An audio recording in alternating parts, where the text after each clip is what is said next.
Okay, hi, my name is Michelle Medell, and I am going to conduct my interview for uh, Module 6 assignment on growing older. This is my dad, and I'm going to start with the questions. Okay, first of all, what is your name? My name is Lorenzo Medell. Okay, and what year were you born and where? I was born in the year of 1957, July 23rd. I was born in Houston, Texas, Harris County, Okay, all right. Methodist Hospital. My mother's name was Lucy Cantu Medell, and my dad's name was Jesus Manriquez Medell. Okay, And my mother gave birth to me July 23rd, 1957. and how many brothers and sisters do you have? I've had the privilege of having 9 brothers and 4 sisters. Wow, that's a I good. got 4 sisters that are still living. I've got 4 brothers that have passed away, and I have 4 brothers that are left. With me is 5, and they're all in Houston. Oh, okay, so you moved from Houston to San Antonio. In 1984, I decided to move to San Antonio to evangelize here in this city, and I came with a brother that accompanied me, and we've been here ever since. Okay, what is your first most vivid memory? The first most vivid memory growing up is that I remember there was a railroad station right by my house, and there was always a conductor that was talking on a tower real early in the morning. And when I was little, I thought that it was somebody up in heaven that was talking. So I would get out. I would get out early in the morning, just about daybreak, and I would look up, and I would say, "Where are you? I can't see you. What do you want?" And my mother would come out and say, "Come on inside, son. There's nobody out there." Oh, and how old do you think you were? I think I was like about 8 years old, Oh, maybe 7, that I remember. And I also have a vivid memory of we had a pool there. It was a round pool there. It was a fountain like a pool, and I remember we would take a bath there. My mother would turn on the water, and we would all get we would kind of get wet and get cooled off there in that little pond in the front of our house. Very precious memories. that Yeah, is that's a nice memory. yeah. Um, can you describe the neighborhood you grew up in? The neighborhood that I grew up in back in the early '60s and the late '70s is that it was a very peaceful neighborhood. Everybody everybody was real social. If my mother needed, let's just say, some flour, that she ran out of flour, all right, she would send me to the neighbor, and I would go and ask her for some flour because my mother needed flour, and she would give me maybe a pound of flour or maybe some lard because that's what they use to make tortillas. Or if anybody uh, needed something, everybody was there to help. So it was a very friendly neighborhood and a very peaceful neighborhood. And they used to call it the neighborhood of the lechuzas, the neighborhood of the owls, because there was a lot of owls that were always flying around that neighborhood. And we Oh, lived in front of a bayou, and I remember there was always crawfish and there was always frogs, and so you had like a little wildlife there in that little neighborhood with a lot of friendly people. So it was a very that's peaceful little nice. neighborhood. Brings back a lot of memories.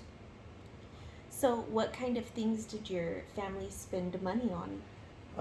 Well, I remember that when my dad, because after the World War II, my dad took some vocational training, and he became a auto collision repairman, a body man. And I remember that on Fridays, we would all meet him at this store. It was called Superette, because he was the one that would do the shopping, and my mother would, of course, stay with the children. I remember we would meet him there at the store, and the first thing that my dad would do on Friday is he would buy a lot of food, and at that time they would put it in paper bags, and then we would bring the food home, and And then on Saturday, he would make a big barbecue and invite all my friends, and there would be links and there would be fried chicken. So my dad would spend his money on making sure that we all had enough to eat, and barbecues that he would make, and then on that same weekend, he would use his money to go fishing at Galveston, and so he would use his money on making sure everybody that the family had food, and then we had enough money to go and do some fishing.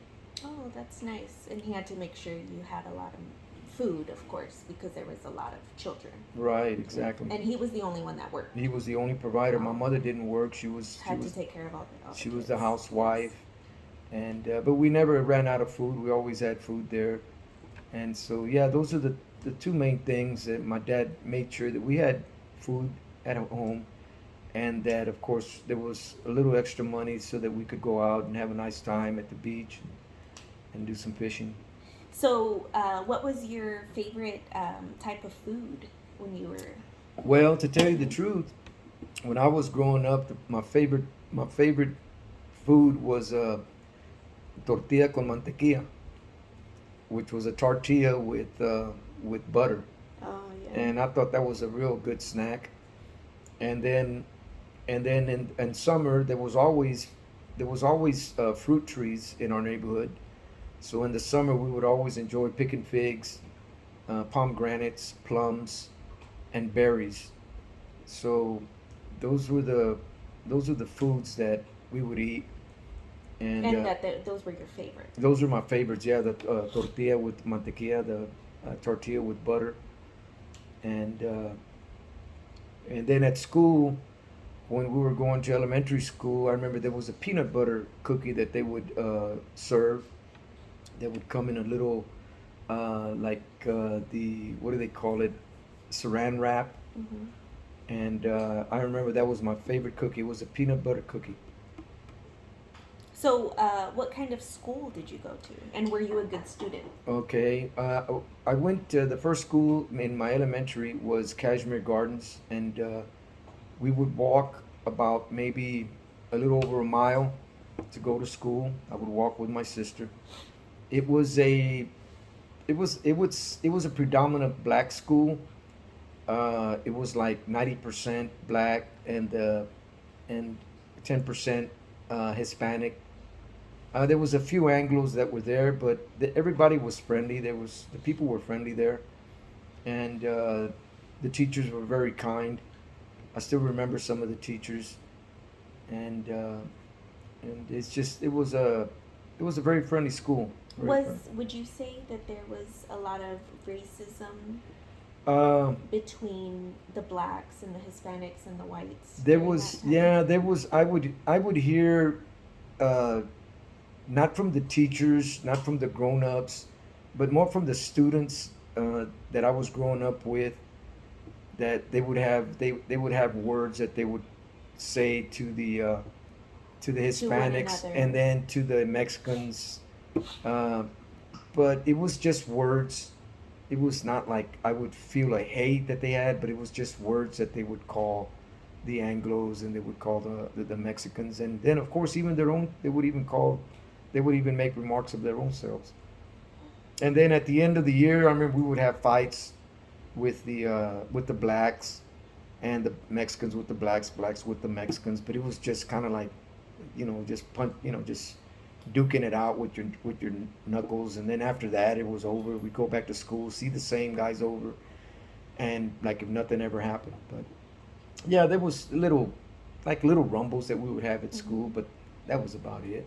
Okay. Would you say you were a good student? Well, I can say that I was I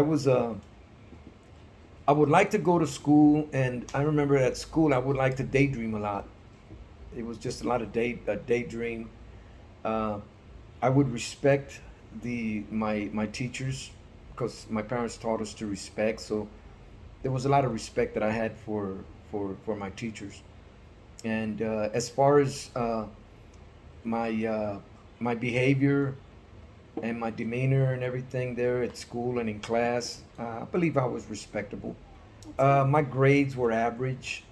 I wasn't an A student, but I enjoyed reading. Math didn't really care too much about math. I really enjoyed history, reading, and of course some science. Okay. All right. So, do you remember any popular phrases Uh, around the time? Maybe when you were, let's say, like 14 or 15? uh, some phrases that we had back then were, uh, let me see here. Well, I remember in the black side, it was I'm black and I'm proud.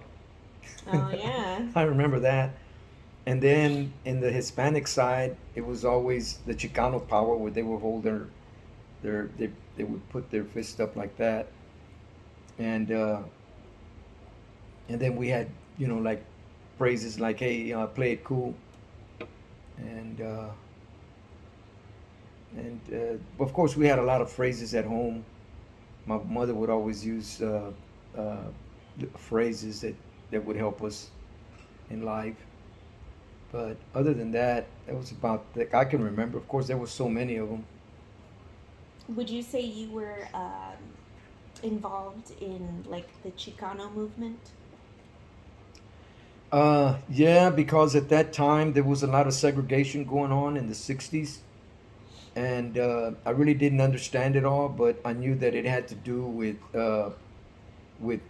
uh, us being Hispanic, and of course the blacks, and there was some, and we were in segregation. I remember when they segregated the school.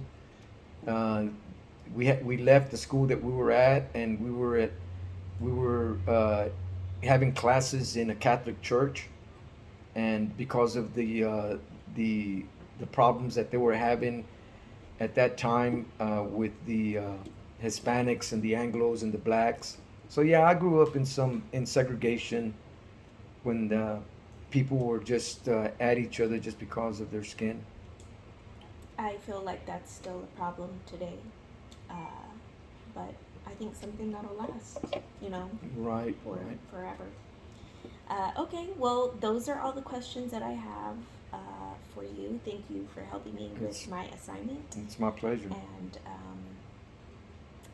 thank you. You're welcome.